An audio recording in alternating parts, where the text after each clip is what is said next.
Herkese salam. Bugün çox ləzzətli və asan şəkərbara dadında şirniyyat resepti bölüşdürəm. Videomu sonradan izləməyi, kanalıma hələ də abunə deyilsinizsə abunə olmağı, like edib yaxınlarınızla bölüşməyi unutmayın. Bu şirniyyat çox ləzzətlidir, üstəlik çox asan hazırlanır. Gecə hazırlanma qaydasına. Qaba 3 stəkan unu əlavə edirəm. Qeyd edim ki, unu ələkdən keçirmişəm və üzərinə soyuq çörək yağını rəndələyirəm. Çalışın bu resepti hazırlayarkən yağınız soyuq halda olsun. Rəndədən keçirdikdən sonra umac hazırlayıram.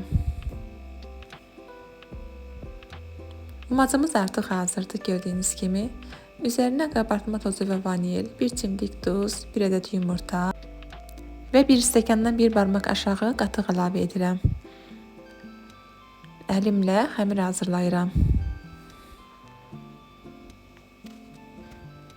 Xəmiri çox yoğurmağa ehtiyac yoxdur. Biraz toparladıktan sonra salafan torbaya qoyub soyuducuda yarım saat gözlədirəm.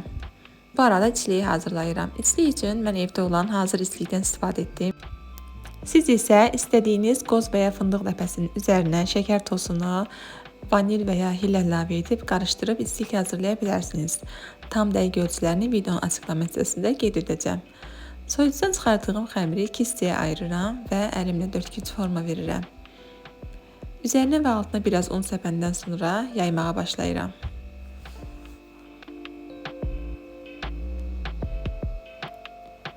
Xəmiri artıq yaydım.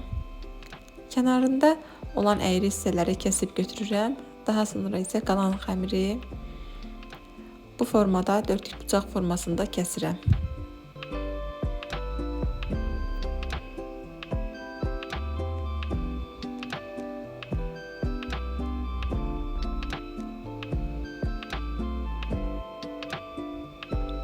Kəsdiyim hissələrə içlikdən 1 çay qaşığı əlavə edirəm. Çox əlavə etsəz bükmək çətin olacaq. Ona görə çalışın 1 çay qaşığından artıq əlavə etməyəsiniz.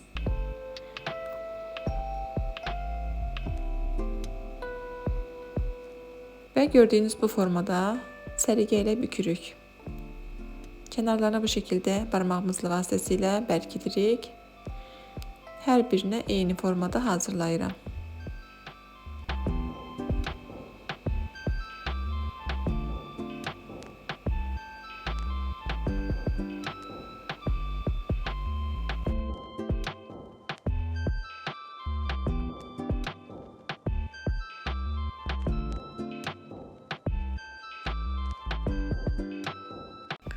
Hər birini eyni formada bükdükdən sonra çəngəllə kənarlarına bu şəkildə forma verirəm. Həm möhkəm yapışır, həm də bişərkən gözəl görünür.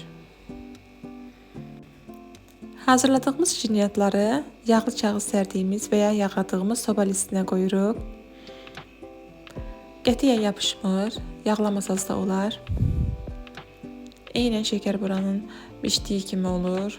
Çox gözəl ətirli olur. 170 dərəcədə alt üst rejimdə bişməyə qoyuram.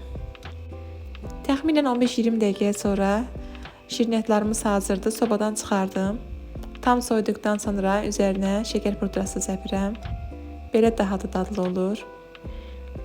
Əgər şəkər pudrası yoxdursa istifadə etməyə bilərsiniz.